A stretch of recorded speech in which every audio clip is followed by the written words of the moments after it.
Coach, can you maybe talk to the level of importance for these final two games, considering your goals of being in the playoffs?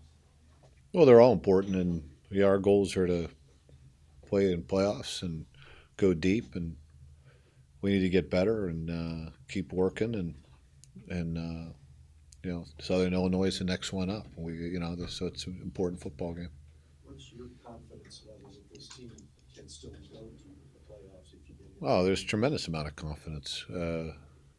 We take care of us. We take care of what we need to do and play the way we need to play, and get more consistent. That's what we're working towards. And I mean, heck, I'm looking at the score, the film the other day, and it's 17-3 against North Dakota State on the road, and we couldn't have played any worse.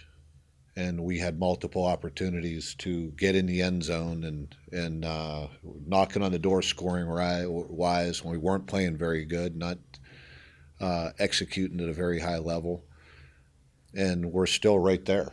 So, um, so yes, I have a lot of confidence but we got to.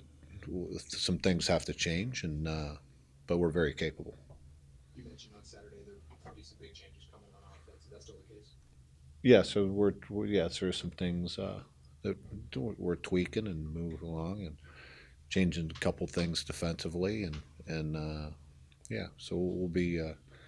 You're always tweaking it, always trying to get better, always looking to improve in areas, and that's what we're working towards.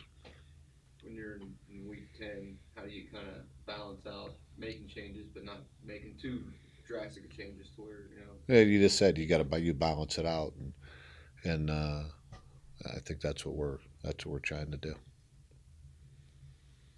Seemed like on offense, the turnovers really work out behind the eight ball. You feel like at the very least you just don't turn the ball over right in that game. Yeah, absolutely, and that's what we've been preaching.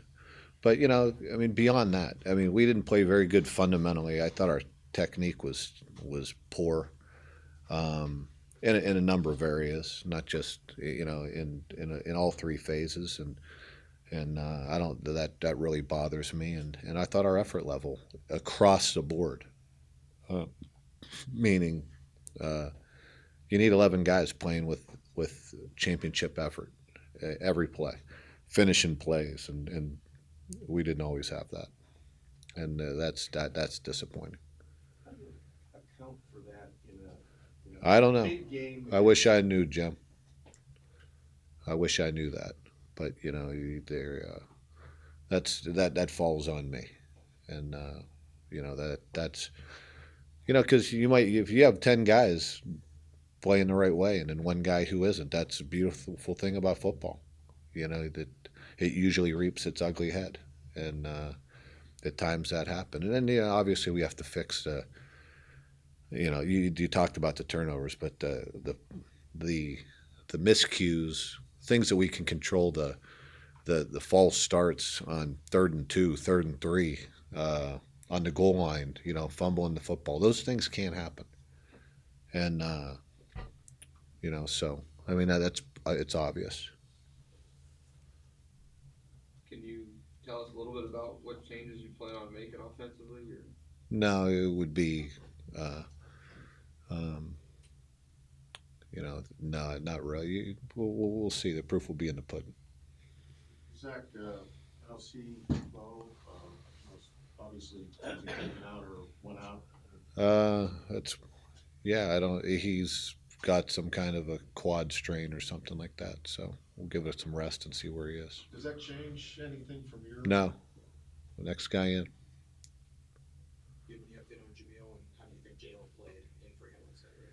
I thought Jalen played well, but I think Jabo will be back, and that'll help us. And because then uh, JP can be down there and playing some more dime, and we'll continue to work him at safety. But you just have less options. Especially I mean an injury that hasn't really been talked about that kind of hurt us. Who I is Kyle Hedges going down for the year. He's a guy that gave us some more versatility, some more depth back there at safety, and so him going down hurt that hurt us, especially in the situation that happened last week. But Jalen Powell played well. I mean, I feel he's coming along. I'm proud. I said last night on my radio show, I'm proud of him. He's come a long way.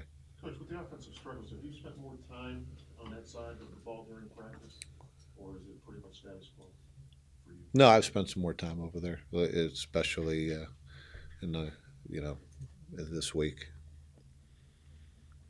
I know you don't want to. It's hard to talk specifically about injuries, but is Ricky 100% or is he nearing 100%? Ricky Davis? No, Ricky's still. He's in concussion protocol, so that's more of a question for the doctors. I'm not. I just I just listen to what they tell me. When he's back, he's back. How did you think Nathan played in his role, kind of coming in? And Mays? Yes. I thought he played well. I thought he did some really good things. He runs tough. He's a confident kid. He's a leader. He's going to be. I think it's obvious he's going to be a really good football player down the line. And I don't think Hunter played awful. I mean, he didn't play. What was he? 18 to 27, maybe something like that. And there's a couple he'd want back. Obviously, the interception was a bad choice, and understand what he was doing, but it was. He needs to throw it on with better timing if he's going to take that throw. But you live and learn, and he understands better than anybody. And then the other turnover we had, he's just got to keep two hands on the football. That's the one that was worse than the other one. But at the end of the day, we got to play better around our quarterbacks. Coach, would you prefer just whether it's Hunter or Nate, one quarterback playing the whole game, or We'll do whatever you need to do to win, Dana. I don't. It doesn't. I think there's going to be some weeks maybe you're going to see a combination. Some weeks you might not. It just depends on what the game plan is and what we feel we need to do to win a football game and move the football efficiently. you're facing a team that obviously has changed quarterbacks? They've gone to a younger guy. I know it's more about what you guys do, but what have you seen from their quarterback? I think his name is Straub. I think he's a little more of a runner than the other guy. He's more apt to use him in some quarterback run game. The other guy was more of a prototypical, pro style, sit in the pocket type guy, throwing the ball around. I think he was throwing the ball for about 300 yards a game, something like that. But, whoever they put back there will be ready. But what's the biggest challenge their offense faces, presents rather? Well, Systematically. their system is one where they want you to, it's one of those spread offenses where you're going to see a bunch of bubble screens and a little bit of quarterback run, spread you out, a little bit of everything. You got to play disciplined, everybody be in their spots, understand where your fits are and what your responsibilities are. And I think they do a nice job. I think they've put some yards up, some points, but I think we'll be ready. Coach, this is a noon game in your career. Yours at 11 o'clock starts. Do you like the noon start here? Yeah. I mean, heck, let's go. I wish we could play today. But what time it is. I mean, that's out of my control. So I think that'll be good. I mean, it'll get it. Let's get it going. It might be a little bit colder. I think the weather's going to start to turn a little bit colder. So obviously, in that situation, the noon start will help, and maybe I'll get a chance to go watch some basketball. It's also senior day, Coach, and I know that wherever you've been, I know that's kind of special to all head coaches. What's that? Yeah, I mean, it's these seniors. I didn't recruit most of them. I recruited a couple of them, but they've done everything I've asked since I've been here. So it'll be a good day for them and their families, and you want to send them out of here their last regular season home game with a win. Talk a little bit about the Southern Illinois defense. Is that to a certain degree their Achilles heel?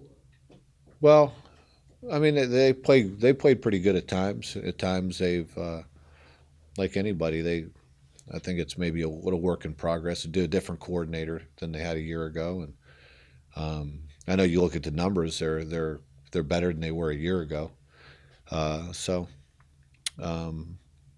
We have our plan. I hope that what I want to see is us execute our plan, and guys, be in the right spots, play their butt off, play with technique, fundamentals, and execute, consistently. How would you characterize their defensive system and what they try to do? A 4-3 front. Very, I would say it's more of a man-oriented type system. Kind of conventional fronts. A little bit mix in a little bit of pressure with it and a little bit of blitz, but kind of a man-oriented, 4-3, one gap system. Coach, I know all the games are important, but with these last two being even more important at the end of the season, how do you make sure you guys don't play tight or kind of be thinking about the consequences? Well, I hope they're thinking about the consequences. I mean, as far as this week and when we prepare, but you earn the right to play good, and you earn the confidence by preparing the right way, and that's what my focus is on right now. We need to have a good, physical, sharp week of practice, and that's what everyone's mindset needs to be on today. I'm not worried about what happens on Saturday. I'm worried what happens today. Coach, as far as the passing game, we've talked a lot about the quarterbacks. How are the receivers split in your eyes? Are they part of the issue as far as the passing game goes? Well, I think there's a number of issues. I mean, it starts up front with the protection. We got to protect better. I think the receivers have played. I mean, I know Darian Townsend's playing at a very high level. I think Bailey's going to be more. Well, he'll be back to close to 100% this week, which will help us. And I think Damone Patterson's a weapon. So we just got to give our guys time to throw the football and get in the right spots. And just overall, across the board, we need to play more consistently, fundamentally better, and be more accountable than we have been. And it doesn't matter what the position. Everybody, there isn't a guy that's reached his potential here, and we need to keep pushing and getting better, because there's more out there for this team, and we can get better, and we're going to get better, and it starts Saturday. In my mind, the playoffs start Saturday at noon. I mean, but in my mind, the playoffs are week to week. So we'll be ready to go come Saturday, I promise.